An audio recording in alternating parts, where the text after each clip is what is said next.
Selamat datang para pembelajar yang bersemangat.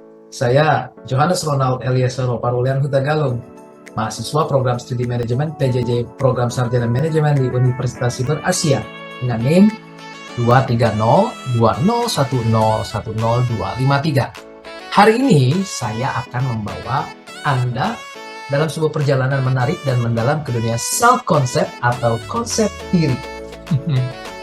Ini sebagai bagian dari ujian akhir semester untuk mata kuliah Estetika Humanisme yang diampu oleh Ibu dosen Adinda Arifia, Sarjana Ilmu Komunikasi, Magister Ilmu Komunikasi. Bayangkan sejenak, pernahkah Anda berdiri di depan cermin, menatap refleksi diri Anda dan bertanya-tanya, siapakah saya sebenarnya? Atau mungkin Anda pernah merenungkan mengapa saya bereaksi seperti ini dalam situasi tertentu? Jika ya, maka Anda telah menyentuh inti dari apa yang kita sebut sebagai self-concept.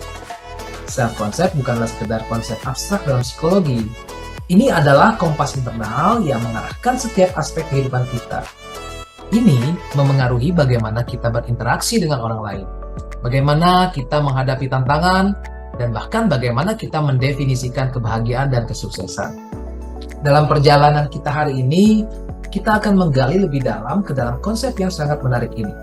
Kita akan mengeksplorasi berbagai sudut pandang, dari definisi para ahli hingga komponen-komponen utamanya. Kita akan melihat bagaimana self-concept dapat menjadi kekuatan pendorong atau penghalang dalam hidup kita. Dan yang terpenting, kita akan belajar bagaimana kita dapat membentuk dan mengembangkan self-concept yang positif dan memberdayakan. Jadi, siapkan pikiran Anda, buka hati Anda, dan mari kita mulai perjalanan menuju pemahaman diri yang lebih mendalam. Untuk memulai perjalanan kita, mari kita jelajahi apa sebenarnya yang dimaksud dengan self-concept. Seperti banyak konsep dalam psikologi, self-concept telah didefinisikan dengan berbagai cara oleh para ahli. Mari kita lihat beberapa perspektif yang menarik. William D. Brooks, seorang pakar komunikasi, mendefinisikan self-concept sebagai persepsi individu terhadap dirinya sendiri yang bersifat psikis dan sosial sebagai hasil interaksi dengan orang lain. Definisi ini menekankan bahwa self-concept kita tidak terbentuk dalam ruang hampa. Ia adalah hasil dari dialog yang terus-menerus antara diri kita dan dunia di sekitar kita. Sementara itu, R.B. Burns memperluas definisi ini dengan mengatakan bahwa self-concept adalah suatu gambaran campuran dari apa yang kita pikirkan, orang-orang lain berpendapat mengenai diri kita, dan seperti apa diri yang kita inginkan. Definisi Burns ini menambahkan dimensi aspirasional ke dalam pemahaman kita tentang self-concept. Ini bukan hanya tentang siapa kita sekarang, tetapi juga tentang siapa yang kita inginkan untuk menjadi. Deddy Mulyana, seorang ahli komunikasi Indonesia, memberikan perspektif yang lebih sederhana, namun mendalam. Ia mendefinisikan self-concept sebagai pandangan individu mengenai siapa diri individu, dan itu bisa diperoleh lewat informasi yang diberikan orang lain pada diri individu. Definisi ini menekankan peran penting orang lain dalam membentuk pemahaman kita tentang diri kita sendiri. Jika kita menyatukan semua perspektif ini, kita bisa melihat bahwa self-concept adalah konsep yang kompleks dan multidimensi. Ini adalah gambaran mental yang kita miliki tentang diri kita sendiri, yang terbentuk melalui pengalaman pribadi, interaksi sosial, dan aspirasi kita. Ini mencakup bagaimana kita melihat diri kita sendiri secara fisik, emosional, sosial, dan spiritual. Yang penting untuk diingat adalah bahwa self-concept bukanlah sesuatu yang kita lahirkan dengannya.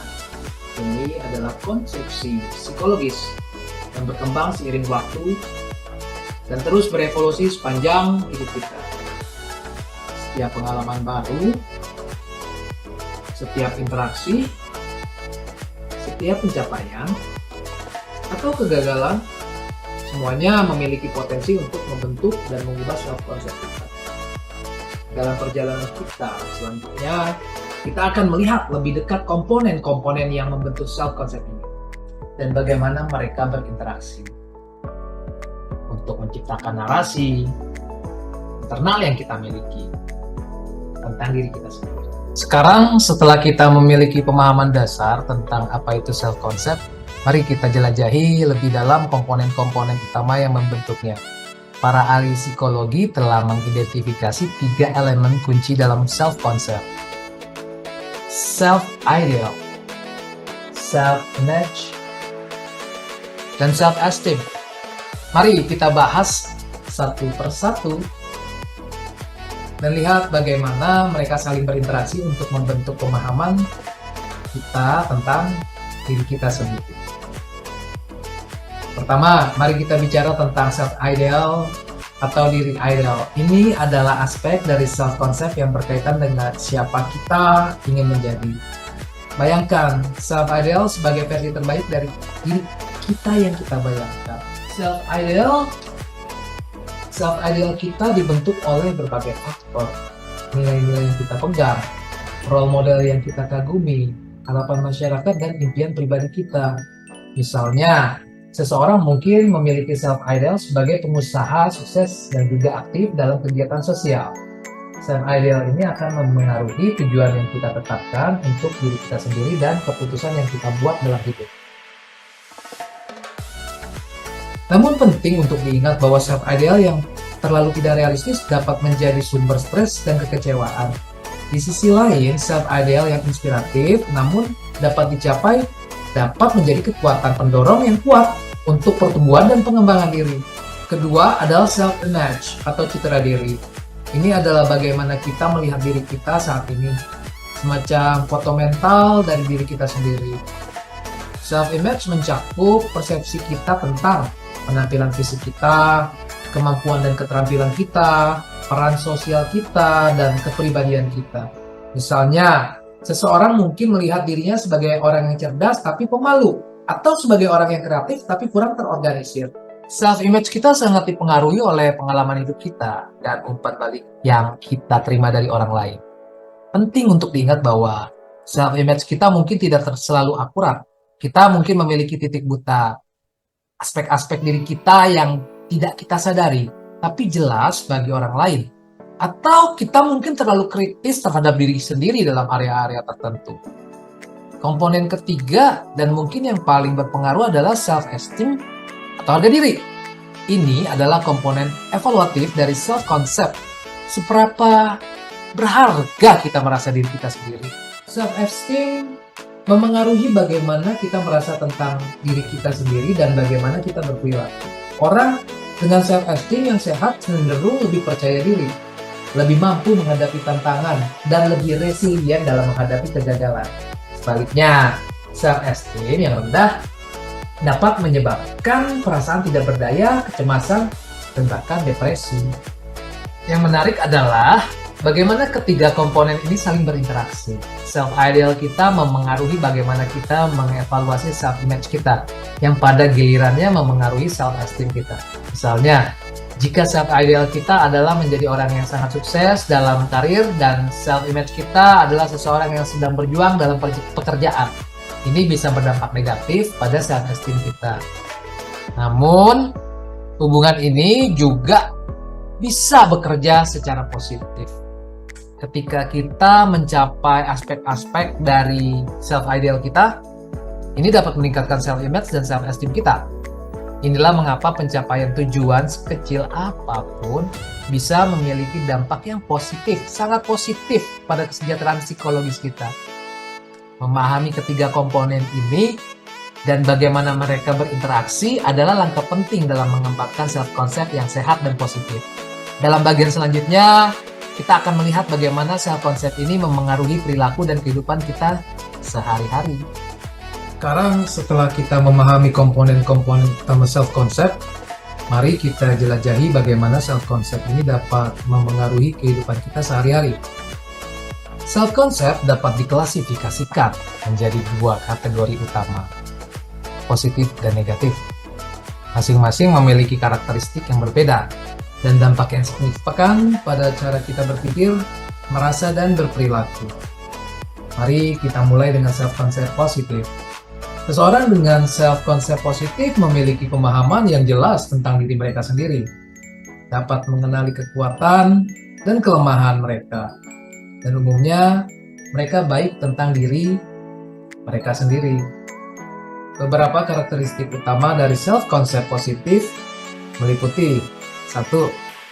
Keyakinan akan kemampuan diri dalam menghadapi tantangan. Mereka melihat masalah sebagai kesempatan untuk belajar dan tumbuh, bukan sebagai ancaman. 2. Perasaan setara dengan orang lain. Mereka tidak merasa lebih rendah atau lebih tinggi dari orang lain, melainkan menghargai keunikan setiap individu. 3.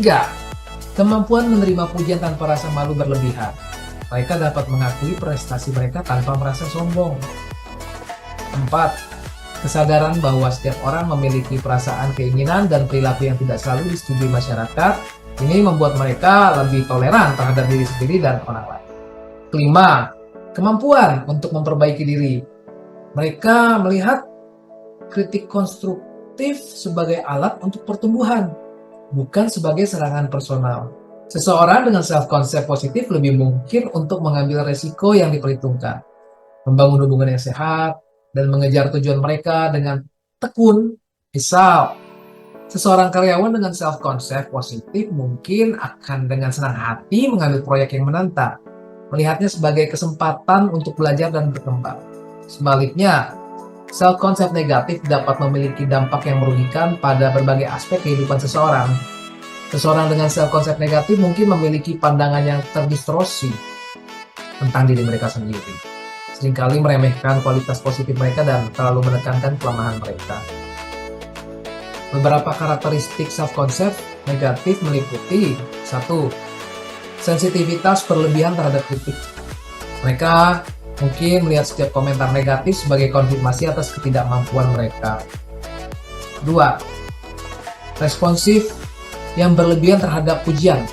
Mereka mungkin sangat bergantung pada persetujuan eksternal untuk merasa lebih baik tentang diri mereka sendiri. 3. Hiperkritis. Mereka cenderung mencari-cari kesalahan pada diri sendiri dan orang lain, seringkali fokus pada hal-hal negatif daripada positif. 4. Perasaan tidak disukai atau tidak dihargai oleh orang lain. Mereka mungkin salah menginterpretasikan sikap netral orang lain sebagai penolakan. 5. Pesimisme dalam menghadapi kompetisi. Mereka cenderung menghindari tantangan karena takut gagal. Seseorang dengan self-concept negatif mungkin akan menghindari situasi yang mereka anggap berisiko, meskipun situasi tersebut berpotensi menguntungkan. Misalnya, seorang mahasiswa dengan self-concept negatif mungkin akan menolak kesempatan untuk presentasi di kelas, meskipun ini bisa menjadi pengalaman belajar yang berharga. Penting untuk diingat bahwa self-concept bukanlah sesuatu yang tetap. Ini adalah konstruksi psikologis yang dapat berubah seiring waktu, dengan kesadaran diri dan usaha yang konsisten. Seseorang dengan self-concept negatif dapat mengembangkan pandangan yang lebih positif tentang diri mereka. Salah satu cara untuk melakukan ini adalah dengan menantang pikiran negatif dan mencari bukti yang bertentangan.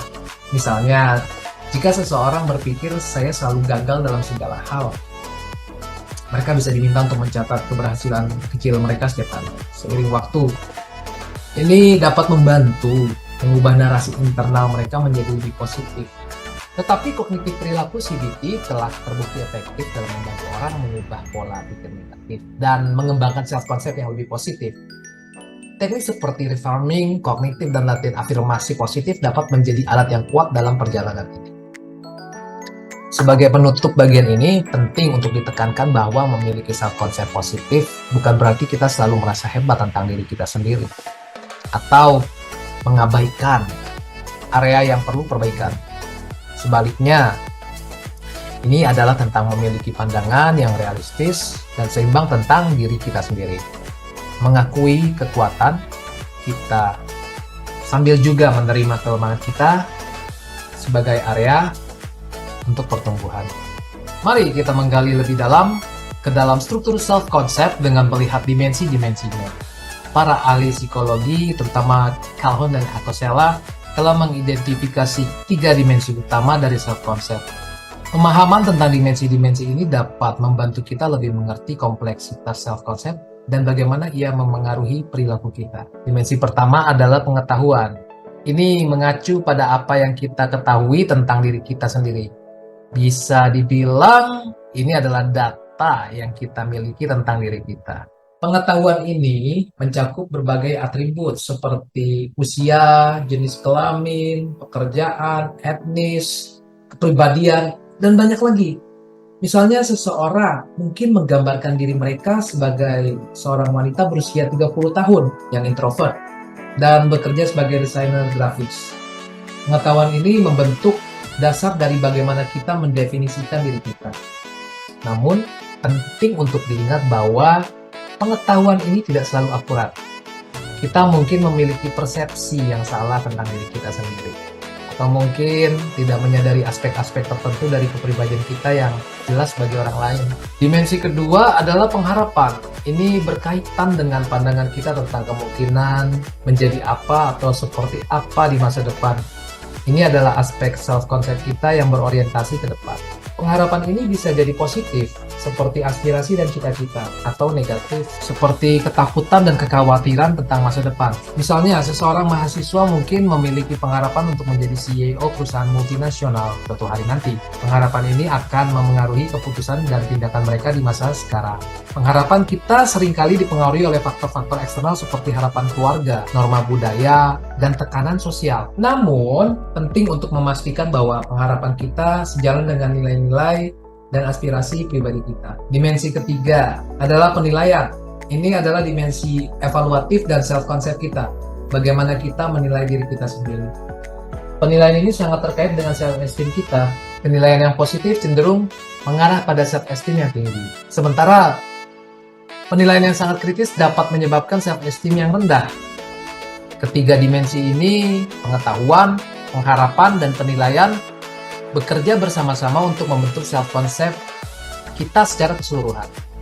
Mereka saling memengaruhi dan dapat berubah seiring waktu ketika kita mendapatkan pengalaman baru dan mengembangkan pemahaman yang lebih dalam tentang diri kita sendiri.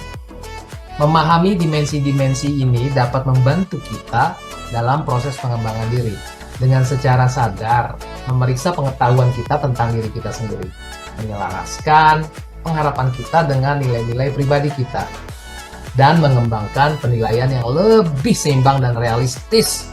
Kita dapat bekerja menuju self-concept yang lebih positif dan memberdayakan. Sekarang mari kita eksplorasi sebuah alat yang sangat berguna untuk memahami dan mengembangkan self-concept kita. Johari Window dikembangkan oleh psikolog Joseph Lutz dan Harrington Ingham pada tahun 1955. Johari Window adalah model yang membantu kita memahami dan meningkatkan kesadaran diri serta komunikasi interpersonal kita. Johari Window terdiri dari 4 kuadran, masing-masing mewakili bagian berbeda dari diri kita dalam kaitannya dengan diri sendiri dan orang lain. Mari kita bahas satu persatu. 1. Kuadran terbuka, open area. Ini adalah area yang diketahui oleh diri kita sendiri dan juga oleh orang lain. Ini mencakup informasi, perilaku, sikap, perasaan, keterampilan, dan motivasi yang kita sadari dan juga diketahui oleh orang lain. Misalnya, jika Anda seorang yang ramah dan ini diakui oleh orang-orang sekitar Anda, maka sifat ini ada di kuadran terbuka Anda. Kedua, kuadran buta, blind area. Ini adalah area yang tidak diketahui oleh diri kita sendiri tetapi diketahui oleh orang lain. Ini bisa berupa kebiasaan, cara berbicara, atau sikap kita yang tidak kita sadari, tetapi jelas bagi orang lain. Misalnya, Anda mungkin tidak menyadari bahwa Anda cenderung berbicara terlalu cepat ketika bersemangat, tetapi ini adalah sesuatu yang diperhatikan oleh orang lain. 3. Kuadran tersembunyi, hidden area. Ini adalah area yang kita ketahui tentang diri kita sendiri, tetapi tidak diketahui oleh orang lain. Ini bisa berguna, ini bisa berupa perasaan, pengalaman masa lalu, ketakutan, atau rahasia yang kita pilih untuk tidak dibagikan. Anda mungkin memiliki mimpi untuk menjadi penulis, tetapi belum pernah membagikan aspirasi ini dengan orang lain. Contohnya. 4. Kuadran tidak diketahui, unknown area. Ini adalah area yang tidak diketahui baik oleh diri kita sendiri maupun oleh orang lain. Ini bisa berupa potensi tersembunyi, trauma yang terlupakan, atau aspek kepribadian yang belum dieksplorasi. Anda misalnya mungkin memiliki bakat alami dalam fotografi yang belum pernah Anda eksplorasi. Nah, tujuan dari Johari Window adalah untuk memperbesar kuadran terbuka kita. Ini dapat dilakukan melalui dua proses. Satu, self-disclosure, membagikan informasi dari kuadran tersembunyi kita kepada orang lain.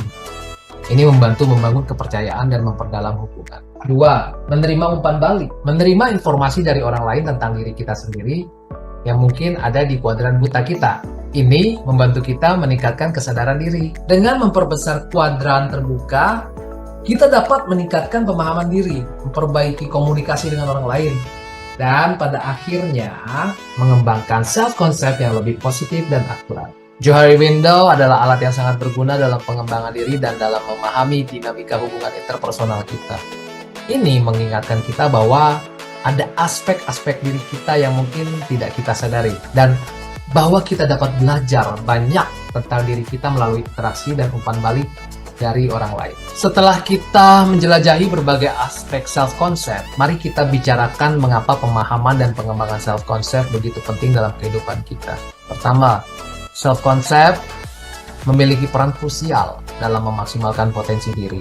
Ketika kita memiliki pemahaman yang jelas tentang kekuatan dan kelemahan kita, kita dapat lebih efektif dalam mengembangkan bakat kita dan mengatasi tantangan. Misalnya, jika kita mengenali bahwa kita memiliki bakat dalam pemecahan masalah kreatif, kita dapat mencari peluang untuk menggunakan keterampilan ini dalam pekerjaan atau hobi kita. Kedua, self-concept yang positif dan realistis dapat membantu kita dalam mencapai tujuan hidup. Ketika kita percaya pada kemampuan kita dan memiliki pandangan yang seimbang tentang diri kita sendiri, kita lebih mungkin untuk menetapkan tujuan yang ambisius, namun dapat dicapai dan bekerja dengan tekun untuk mencapainya. Ketiga, self-concept yang sehat dapat membantu kita menghindari perilaku self-sabotaging. Seringkali kita menjadi penghalang terbesar bagi kesuksesan kita sendiri karena keyakinan negatif yang kita miliki tentang diri kita sendiri. Dengan mengembangkan self-concept yang lebih positif, kita dapat mengurangi perilaku self-devaluing ini dan membuka jalan menuju kesuksesan. Keempat, self-concept memengaruhi bagaimana kita berinteraksi dengan orang lain. Orang dengan self-concept yang positif cenderung membangun hubungan yang lebih sehat dan memuaskan. Mereka lebih mampu untuk mengekspresikan kebutuhan mereka, menghargai orang lain, dan menangani konflik dengan cara yang konstruktif. Kelima, self-concept memengaruhi ketahanan mental kita. Orang dengan self-concept yang positif cenderung lebih tangguh dalam menghadapi stres dan kegagalan. Mereka melihat sebagai tantangan, sebagai kesempatan untuk belajar, bukan sebagai ancaman terhadap diri mereka sendiri dan harga diri mereka. Terakhir, self-concept kita memengaruhi kesejahteraan psikologis kita secara keseluruhan. Self-concept yang positif dikaitkan dengan tingkat kepuasan hidup yang lebih tinggi, tingkat kecemasan dan depresi yang lebih rendah, dan kesehatan mental yang lebih baik secara umum. Mengingat pentingnya self-concept, bagaimana kita bisa mengembangkannya? Berikut beberapa strategi yang bisa kita terapkan. Pertama, praktek mindfulness. Dengan menjadi lebih sadar akan pikiran dan perasaan kita dapat mulai mengenali dan menentang keyakinan negatif tentang diri kita sendiri. Kedua, afirmasi positif. Meskipun mungkin terdengar sederhana, afirmasi positif yang konsisten dapat membantu mengubah narasi internal kita seiring waktu. Tiga, menetapkan dan mencapai tujuan. Setiap kali kita mencapai tujuan, bahkan yang kecil, ini dapat meningkatkan rasa kemampuan dan harga diri kita. Keempat, menerima umpan balik. Bersikap terbuka terhadap umpan balik dari orang lain. Nah, itu dapat membantu kita mendapatkan wawasan baru tentang diri kita sendiri. Kelima, menantang pikiran negatif. Ketika kita menangkap diri kita berpikir negatif tentang diri sendiri, kita bisa berhenti sejenak dan bertanya, apakah ini benar-benar akurat? Keenam, merayakan kekuatan kita. Alih-alih hanya fokus pada area yang perlu perbaikan, penting juga untuk mengenali dan merayakan kekuatan dan pencapaian kita. Ingatlah, mengembangkan self-concept yang positif adalah proses yang berkelanjutan. Ini membutuhkan waktu, kesabaran, dan latihan yang konsisten. Namun, mengingat dampaknya yang signifikan pada hampir setiap aspek hidup kita, ini adalah investasi yang sangat berharga untuk dilakukan. Kita telah melakukan perjalanan yang cukup panjang dalam memahami self-concept. Mari kita ringkas poin-poin kunci yang telah kita pelajari. 1. Self-concept adalah pandangan kita tentang diri kita sendiri yang terbentuk melalui pengalaman dan interaksi dengan orang lain. Kedua, self-concept terdiri dari 3 komponen utama: self-ideal, self-image, dan self-esteem. Ketiga, self-concept dapat positif atau negatif, dan ini memiliki dampak signifikan pada perilaku dan kesejahteraan kita. Keempat, self-concept memiliki 3 dimensi: pengetahuan, pengharapan, dan penilaian. Lalu kelima, Johari Window adalah alat yang berguna untuk memahami dan mengembangkan self-concept kita. Keenam, self-concept yang positif sangat penting untuk pengembangan diri, pencapaian tujuan, dan kesejahteraan psikologis secara keseluruhan. Sebagai penutup, saya ingin mengajak Anda semua untuk meluangkan waktu sejenak dan merefleksikan self-concept Anda sendiri. Bagaimana Anda memandang diri Anda? Apakah ada area di mana Anda merasa perlu pengembangan? Ingatlah bahwa self-concept kita bukanlah sesuatu yang tetap. Dengan kesadaran dan usaha, kita selalu memiliki kemampuan untuk tumbuh dan berkembang. Saya, Johannes Ronald Eliezer Ropalulian Hutagalung, berharap materi ini bermanfaat bagi Anda semua. Sebagai mahasiswa program studi manajemen PJJ di Universitas Siber Asia, saya merasa terhormat dapat berbagi pengetahuan ini sebagai bagian dari ujian akhir semester untuk mata kuliah Estetika Humanisme yang diampu oleh Ibu dosen Adinda Arifia Sarjana Ilmu Komunikasi, Magister Ilmu Komunikasi. Ingatlah, perjalanan memahami dan mengembangkan diri adalah proses seumur hidup. Setiap langkah yang Anda ambil untuk memahami diri Anda sendiri dengan lebih baik adalah langkah menuju versi terbaik dari diri Anda. Terima kasih telah bergabung dalam pembelajaran ini. Sampai jumpa di kesempatan berikutnya.